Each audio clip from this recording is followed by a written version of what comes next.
Hello guys, welcome to my YouTube channel. Today we're going to learn on how to add and subtract fractions. So sinabi ko sa last video is fractions are just like dividing. So parang ganito lang ang base yan. This like 36 divided by 6 is the same as 36 divided by 6, or pwedeng ganito, 36 divided by 6. So pare-pareho lang yan, parang types lang yan ng division na parang multiplication na ganito, may ganyan multiplication, you have this multiplication, ganyan multiplication, you also have this multiplication. So they are all the same. So pare-pareho lang yung value niyan. Pwede nyo yung sulat ng ganyan. So ngayon, sa adding and subtracting fractions, we cannot just add straight to like this. Hindi natin pwedeng i-add ng ganyan lang. We need the same denominator to add them. For example, we have this thing. 1 over 4, 1 over 4. We can add them.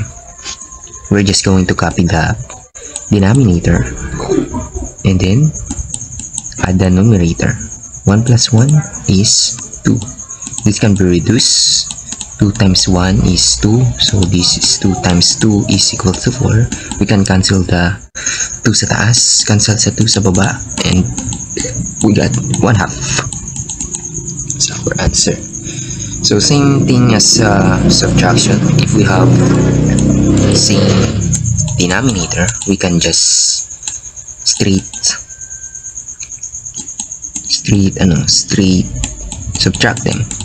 We're just going to copy the denominator and then subtract the numerator sa taas, 12 minus 3. So this will become 9. We cannot reduce it, or maybe you can, pero hindi na kasi 3 times 3 lang yan, tapos 2 times 2, which is wala tayong makakancel na parehong number, unlike dun na sa taas na problem. So that's it. So paano naman kapag we have this,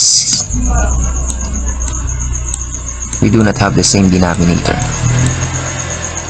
So meron tinatawag na butterfly method, pero hindi yun ang apply natin ngayon. Ang mas madali dito is tingnan mo yung denominator ng sa first fraction. It is 3. So multiply natin tong second fraction ng sa denominator ng first fraction. It's 3. So ganun rin gagawin natin. Sa second numerator, ang denominator niya is 4. So multiply natin dun sa kabila.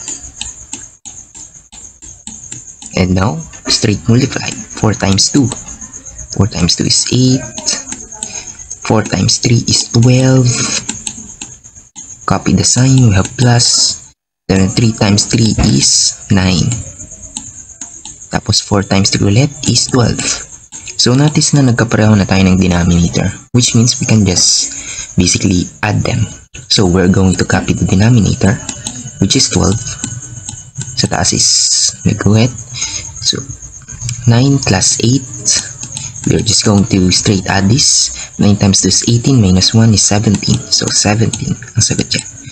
We cannot furthermore reduce this kasi 17 is an odd number and 12 is not, it's even. So there you go.